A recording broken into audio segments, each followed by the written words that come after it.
Meanwhile, third-party candidates in legislative elections are doing everything they can to draw attention. One such individual is Jennifer Liu, who is running in the KMT stronghold of Taipei's Xinyi and South Songshan district. Today, Liu preached political reform at a press conference. And another minor party candidate, Neil Feng of the New Power Party, dropped out of his race to make way for the newly announced DPP candidate in his district, Lü Sunling.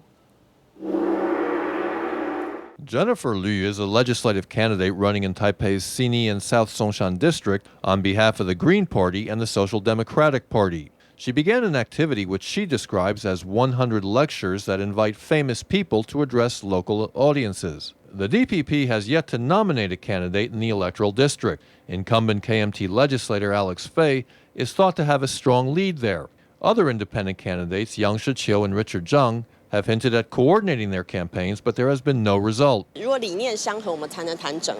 If we have similar ideas, we can discuss integration or using this concept to interact with voters in the district. Many agree with us. I think that everyone is already very familiar with political calculations. In related news, Neil Peng, a New Power Party legislative candidate in New Taipei's 1st District, announced he was withdrawing from the race at a press conference. The reason was shown on the T-shirt he was wearing. He wants KMT incumbent legislator Wu Yusheng to be ousted and does not want to draw votes away from the DPP candidate in the district.